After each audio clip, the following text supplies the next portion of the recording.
আসসালামু আলাইকুম সবাইকে। সবাই কেমন আছেন? আশা করি ভালো আছেন। এই বছরে প্রথম আমাদের তাল তারু কেনা হয়েছে। এর আগে খাওয়া হয়নি। কালকে আব্বা বাজার থেকে এই তাল তারুগুলো নিয়ে আসছে, তো অনেকটাই রাত হয়ে গেছিল, এজন্য আর খাওয়া হয়নি।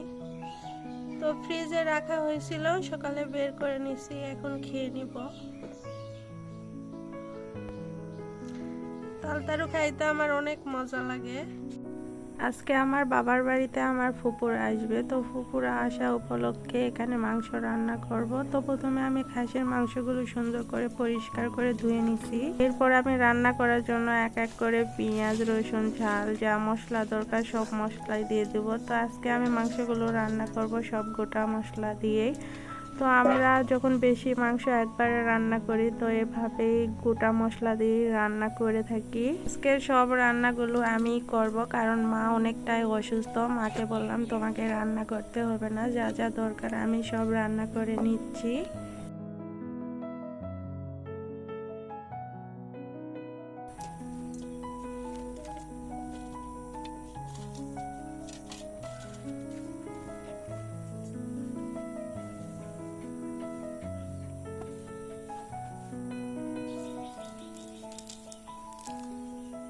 সব কিছু দিয়ে মাংসর পাতিলটা চুলার উপর তুলে দিছি।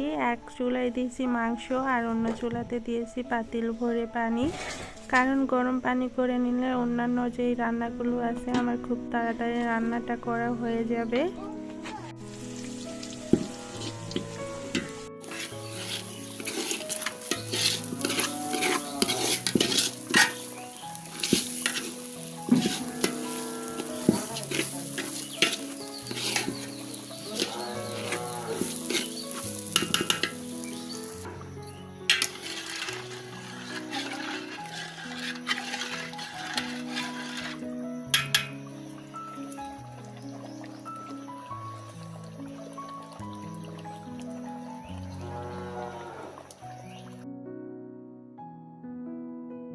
মাংস খাইতে খাইতে আর ভাল লাগতেছিল না, এর জন্য পাটের খেতে গেছিলাম পাট শাক তোলার জন্য। তো এখানে ছাগলে নাকি গরুই খেয়ে নিয়েছিল।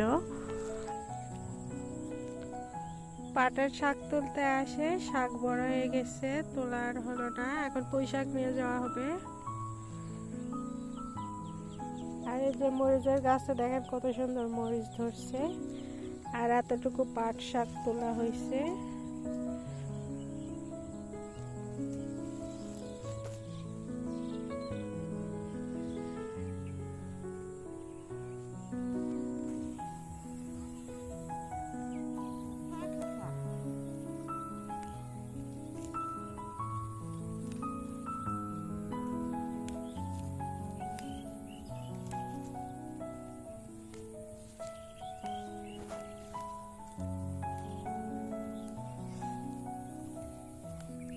তো পাটের শাক নিতে আসে 3 রকমের শাক নেওয়া হয়েছে। কিছু পাটের শাক, কিছু পুঁই শাক আর কিছু হেলাঞ্চা শাক নিয়ে নিছি। শাক ভাজি করার জন্য কাঁচা মরিচ লাগবে, তো এখান থেকে আমি কিছুটা কাঁচা মরিচও তুলে নিচ্ছি। আর কত সুন্দর, শুধু তুলতেই মন চাচ্ছিল।